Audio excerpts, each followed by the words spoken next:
Nick and I just had a chance to watch two movies this week. So we're going to talk about Blink Twice first. So we got a lot to say about this one, and we'll tell you in just a second. Nice to meet you, Frida. We're going to my island for a few days. Do you guys want to come? Let's all go to the lobby. Let's all go to the lobby.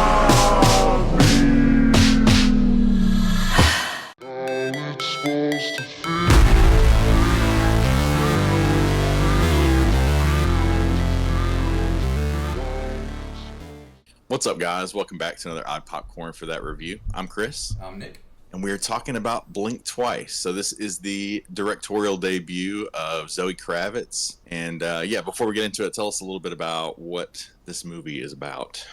When tech billionaire Slater King meets a cocktail waitress, Frida, at his fundraising gala, he invites her to join him and his friends for a dream vacation on his private island. Wild nights soon blend into sun-soaked days, but when strange things start to happen, Frida must uncover the truth if she hopes to make it out alive. Yeah, and I think this is definitely one, if you saw the trailer, like, you do kind of know where it's all going, but it's about the execution of it. Like, I don't think they're shying away from kind of giving you a lot about what's happening in this movie, but it's a lot about execution. So, and this is like we said, first time. She's certainly acted in a lot of things, but this is Zoe Kravitz's first time directing something. So, what did you think about her first outing as a director? I don't think it was like the worst first movie from somebody. It was definitely interesting. For an hour and 45 minutes, I feel like it could have probably been cut down to like an hour and 20 to an hour and a half. The story was interesting in how it was told. Like, you kind of know what's going to happen, but I feel like there's a lot of them just, partying for a good portion of the movie. That just becomes like, okay, we're not really progressing anything here. Maybe move it along a little bit quicker. But saying that, like, I did think the ending was a little weak too, but it was interesting.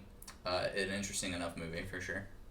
I have enough positive to say that it raises my score up. So, like, yeah, I'm not trying to shit on it too much. Like, I did enjoy it, but right, like, I think it's entertaining. There's this feeling of dread through the whole thing. Kind of like it was giving me vibes of, like, it's almost like not just, these are both probably better movies than this, but it was like giving me a little bit of vibes of like Get Out mixed with Saltburn or something. But there's these, spooky, culty vibes the whole time. You see that in the trailer, and there's those moments in the trailer that I thought were even funnier in the film, where people are like, there's a line where somebody says, like, do you get the feel like I'm having a really good time, but do you ever also get the feeling that you're kind of like not? Yeah. Can't you feel it? There's something wrong with this place. And just this general sense of dread it helped me get through what I agree is like probably a little bit longer runtime than it should have been. But you have this constant feeling of dread that makes you like wonder what's going to happen now. Like, when do we get to that point? What day is it? When are we leaving? Whenever you want. You okay? Dude, your eye. But there is a little bit too much like lounging around and just smoking and doing drugs, and then it's like Groundhog Day. We do it all again. Right. They probably they leaned into that a little bit too long. But the cinematography here is super lush. I think it's shot really, really well. I really like the way it's shot. The colors, color grading on the whole thing, it just looks really crisp and clean. And there's a lot of like centered close-up shots that really showcase like person's ability to like act with their face a lot, especially. So Naomi Ackie is playing the lead here, Frida, and I thought I don't know her from anything, and she really she was the kind of shining star for me in this. And Channing Tatum is kind of generally always like good in whatever he's in, even though he doesn't always choose amazing stuff, but I thought he was good in this as playing that kind of like playboy billionaire, like Glass Onion type of role. Yeah. But you know where it's all going. Like, it's all kind of a metaphor for like the Epstein Island stuff and these like, or maybe a little bit of Diddy. I don't know if this probably was being written before.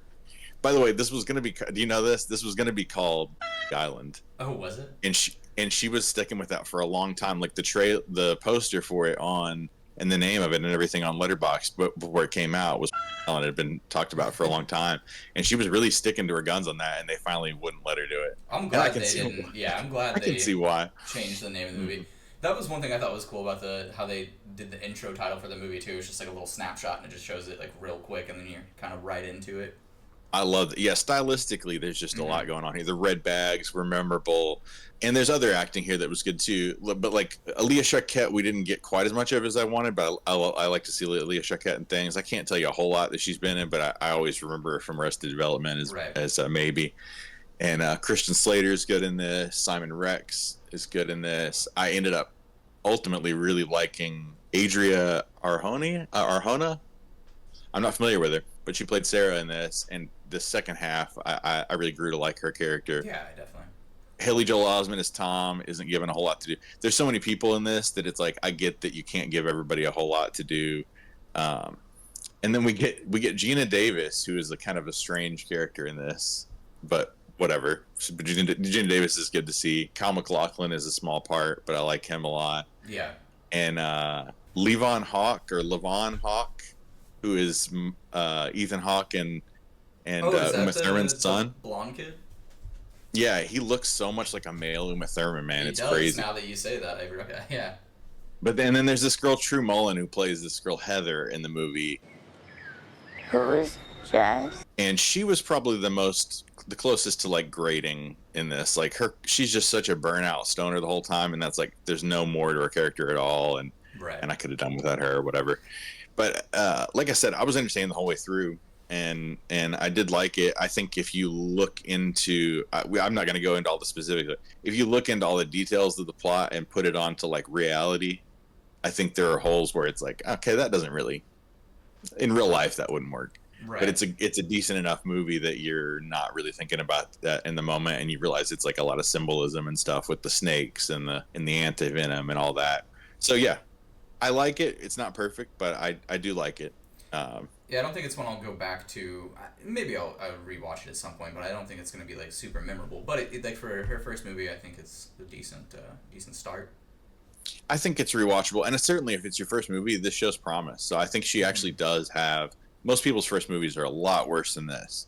So I know there's like people talk about Nepo babies all the time and stuff like that. I know she had a little more money than most first directors would, but like.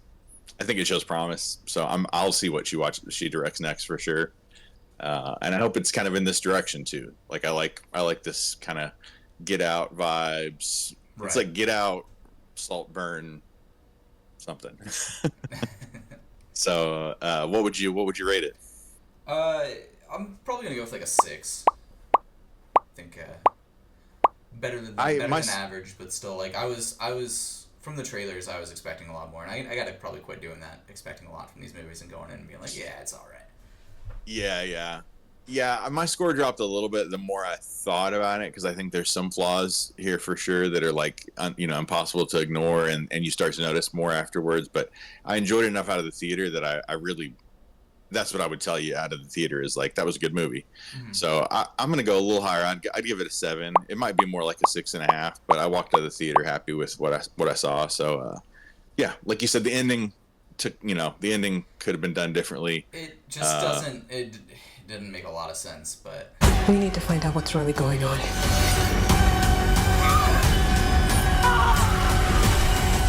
Okay. It doesn't make a lot of sense at the end, but it's kind of fun anyway. Yeah. So yeah. So I think it's worth a soft recommendation. Yeah. Check this out at your own risk, but it's not a bad movie. I think you'll have a good time with it. So yeah, thanks for watching, guys, and we'll have another video very shortly, review for Strange Darling. So yeah, look forward to that, and we'll see you in the next one. Thanks. Yeah.